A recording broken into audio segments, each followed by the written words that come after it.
మానవతరాయ్ గారు, ముఖ్యమంత్రి రేవంత్ రెడ్డి ఇచ్చిన స్టేట్మెంట్ ని మీరు ఎలా సమర్థించుకుంటారు?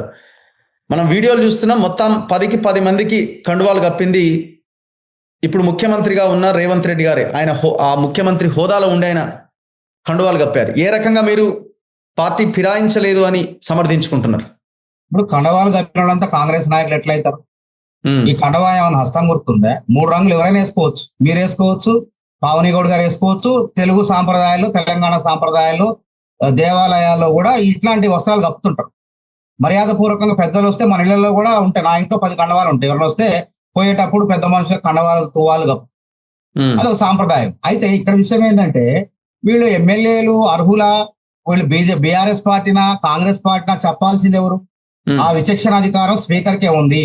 ఆ చట్టాన్ని తెచ్చిందే రాజీవ్ గాంధీ కాంగ్రెస్ పార్టీ.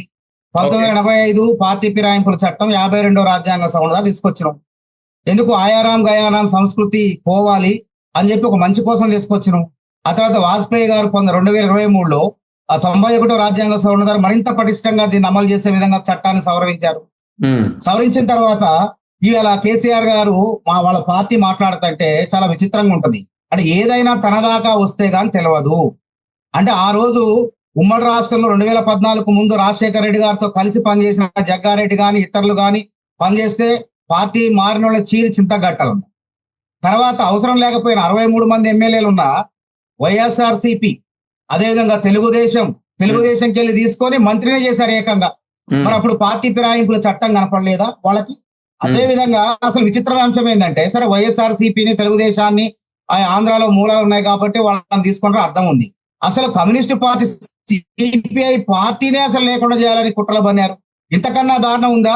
అంటే ఏ పార్టీని బొమ్మాలి వదల అన్నట్టు సిపిఎం పార్టీలో ఉన్న ఒకే ఒక ఎమ్మెల్యే రవీంద్ర గౌడ్ రవీంద్ర నాయక్ దేవరకొండ ఎమ్మెల్యేను కూడా మార్చుకున్నారు. సరే మొదటి దశలో ఏంటంటే సంఖ్య సరిగా తక్కువగా ఉంది, మొత్తం దాని సంఖ్యను పెంచుకున్నారు. మరి రెండోసారి వచ్చినప్పుడు 88 మంది ఎమ్మెల్యేలు గెలిచారు కదా. 88 మంది ఎమ్మెల్యేలు గెలిచినప్పుడు 19 మంది కాంగ్రెస్ ఎమ్మెల్యేల మీద కన్నెందుకు వేయాలా? 19 మందిలో 12 మందిని పార్టీ ఫిరాయింపుల చట్టం అంటే పార్టీలో తీసుకుంటే మేము పెద్ద కాంగ్రెస్ కూడా ఒకటి చెప్పండి, కేసీఆర్ తప్పుడు పని చేసిండు, అదే తప్పుడు పనిని మేము కూడా కొనసాగిస్తున్నాం. అట్లా కాదు, చేసిన దాంట్లో తప్పే ఉందని చెప్పండి. రఘు గారు, ప్రజల్లోకి కోర్టులో ఉన్న సుప్రీం కోర్టులో ఉన్నది అంశం ఇది. మీరు గాని నేను గాని నిర్ణయించకూడదు. ఎమ్మెల్యేలు ఏం సమాధానం ఇచ్చారు స్పీకర్ గారికి మొన్న? మేము బీఆర్ఎస్ సభ్యులమే, మేము మా పార్టీ ఫండ్ నుంచి నెలకు 5,000 రూపాయలు బీఆర్ఎస్ ఖాతాలో పోతున్నాయి పార్టీ ఫండ్ కింద. అదే మా ఖాతాలోంచి, మా జీతభత్యాల ఖాతాలోంచి పార్టీ ఫండ్ కు పోతున్నాయి. అదే విధంగా హరీష్ రావు గారు, కేటీఆర్ గారు ప్రతిసారి అసెంబ్లీ సమావేశాల్లో మేము 38 మంది సభ్యులం, మేము 38 మంది సభ్యులని పదే చెప్తున్నారు. మానవతరాయ్ గారు కంప్లైంట్ చేసింది కూడా వాళ్ళే కదా, 10 మంది ఎమ్మెల్యేలు. అవును, కంప్లైంట్ చేసిన వివేకానంద ఆయన కూడా పార్టీ ఫిరాయింపుదారుడే కదా. ఒకప్పుడు వివేకానంద కూడా ఆ తెలుగుదేశంలో కలిసి బీఆర్ఎస్ లోకి వచ్చిన ఫిరాయింపుదారుడే కదా. ఆయన ఇక్కడ చెప్పాల్సింది ఎవరు? కోర్టు కూడా వాస్తవంగా 1985 పార్టీ ఫిరాయింపుల చట్టంలో ఏముందంటే స్పీకర్కే ఉన్నది, ఈయన ఏ పార్టీ సభ్యుడు అని చెప్పి అధికారం. కాబట్టి మేము కూడా గతంలో అప్పుడున్నటువంటి నాయకుల స్పీకర్ దగ్గర పోయినాం.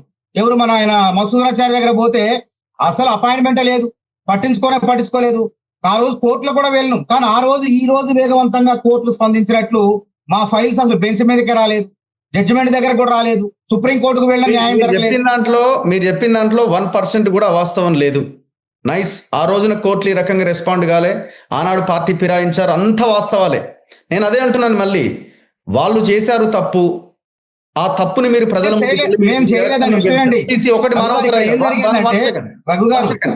మీరు తప్పు వాళ్ళు చేశారు, ప్రజల్లోకి వెళ్ళారు, ప్రజలు వాళ్ళని ఓడగొట్టారు.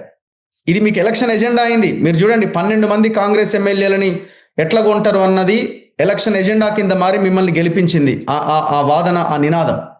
అదే మళ్ళీ మీరు అధికారంలోకి వచ్చిన తర్వాత 10 మందిని పార్టీలోకి తీసుకొని మీరు చేసిన చర్యని ఏ రకంగా రఘు గారు? మళ్ళీ కరెక్షన్, అది ప్రస్తుతానికి ఉన్న దానికి కరెక్షన్ ఏంటంటే, మాతో కలిసి పనిచేస్తున్నారు. ప్రతిపక్ష ఎమ్మెల్యేలు ముఖ్యమంత్రిని కలుస్తుంటారు. అట్లనే మొన్న చాలా మంది కమ్యూనిస్ట్ ఎమ్మెల్యే కూనంనేని సాంబశివరావు కలుసులు అందరు కలుస్తుంటారు. అట్లాంటి సందర్భంలో సాంబశివరావుకి 3 రంగుల కండువా జెండా తప్పు లేదు. ఇప్పుడు ఇష్టం ఉన్న వాళ్ళు కప్పుకుంటారు, ఇష్టం లేని వాళ్ళు వాళ్ళ ఇష్టం, అది మనం దాన్ని చెప్పలేం కదా. వాళ్ళే చెప్తున్నారు మేము కాదని.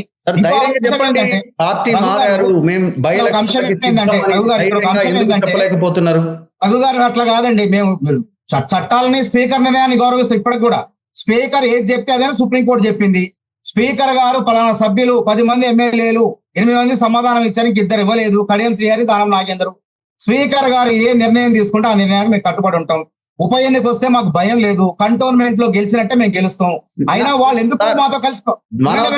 నేను అనేది ఒకటే, మీరు ఎందుకు వాళ్ళు పార్టీ మారలేదు, ఫిరాయింపు ఎక్కడిది అనే క్వశ్చన్ రైజ్ చేస్తున్నారు. కండువాలు కప్పి వాళ్ళు కూడా స్టేట్మెంట్స్ ఇచ్చిన నా దగ్గర నేను వినిపిస్తాను. నేను కాంగ్రెస్ జాయిన్ అయినా అని మీడియా ముందుకు వచ్చి మాట్లాడిన స్టేట్మెంట్ ఉన్నది. సరే, వాళ్ళు ఏ సందర్భంలో వాళ్ళే ఇస్తారు కదా, ఇప్పుడు వాళ్ళే రాతపూర్వకంగా స్పీకర్ గారికి వాళ్ళు ఇస్తారు సార్. వాళ్ళు అబద్ధం ఆడుతున్నారు, వాళ్ళు స్పీకర్ గారు చెప్పాలి, మీరు నేను కాదు. వాళ్ళ గతంలో ఏం మాట్లాడారో స్పీకర్ గారికి స్పీకర్ చెప్తాడు. నైతికంగా మనకి సమాజంలో ప్రజల ముందు మనకు కనిపిస్తున్నప్పుడు దాని మీద మనం మాట్లాడాల్సిందే కదా. స్పీకర్ నిర్ణయం స్పీకర్ పరిధిలోది. స్పీకర్ కి ఆధారాలు కావాలండి. ఆధారాలు వాళ్ళు పోయి ఇచ్చొచ్చారు కొంతమంది. ఏది బీఆర్ఎస్ ఎమ్మెల్యేలు ఎవరైతే ఫిర్యాదు చేశారో అది అక్కడ స్పీకర్ చూస్తారు. మీరు నేను ముత్తగా మాట్లాడుకోవడం అవుతుంది, నైతికత ఇవన్నీ కూడా అక్కడ ఏం చేస్తారంటే వాళ్ళు ఎందుకు ఒక రావు గారు ఒకటని చెప్పారండి, ఇక్కడ వాళ్ళు ఎందుకు మాతో కలిసి పనిచేస్తున్నారంటే వాళ్ళు బీఆర్ఎస్ పార్టీ అనేది మునిగిపోయే పడవ. అప్పుడు వాళ్ళు 10 మంది వచ్చారు. ఆ 10 మంది కూడా ఏంది, బీఆర్ఎస్ పార్టీ 10 ఏళ్లు కోలుకోదు, తర్వాత పార్లమెంట్ ఎన్నికల తర్వాత పాతాళానికి పడిపోయింది, ఈ పార్టీలో ఉంటే మన రాజకీయ భవిష్యత్తు ఉండదు అని చెప్పేసి ఆ 10 మంది కూడా కాంగ్రెస్ తో అభివృద్ధి పదంలో భాగంగా కలిసి పని చేస్తున్నారు. తమ నియోజకవర్గాలను అభివృద్ధి చేసుకుంటే భవిష్యత్తులో మళ్ళీ మనమే ఎమ్మెల్యేలు అవుతామనే ఆలోచన వాళ్ళది. అంతే తప్ప వాళ్ళ గతంలో కాంగ్రెస్ ఎమ్మెల్యే నయాన భయాన బెదిరింపులు, బ్లాక్ మెయిల్లు, కేసులు, తర్వాత రకరకాల ప్రలోభాలు పెట్టి వాళ్ళని తీసుకున్నారు. అది మనంతా చూసాం. మనం అవసరం లేకపోయినా అసలు కాంగ్రెస్ పార్టీనే ఉండకుండా చేశారు. కాబట్టి ఇలా దేవుడు అనేవాడు ఉంటాడు కాబట్టి వాళ్ళకి ఎదురైంది. అది ఏది చేస్తే అది వెంటనే మనకు ప్రాప్తమైన తిరిగి వస్తుంది కాబట్టి అది జరిగింది. కాకపోతే ఇక్కడ చట్ట ప్రకారం ఏం జరగాలి, మనం చట్ట ప్రకారం స్పీకర్ గారు నిర్ణయం తీసుకోవాలి. నిర్ణయం తీసుకుంటే వాళ్ళ ఎమ్మెల్యేలు చెప్తున్నారు కాబట్టి ఇప్పుడు కూడా బీఆర్ఎస్ పార్టీ ఇంకా చాలా మంది రావాలా, ఇంకో 15 మంది వస్తే విలీనం అయిపో చట్ట ప్రకారం. గతంలో మమ్మల్ని అట్టే విలీనం చేసుకున్నారు కాబట్టి విలీనం 15 మంది వస్తారు. ఎందుకంటే ఆ ఇంట్లో కుంపట్లు కొట్లాట.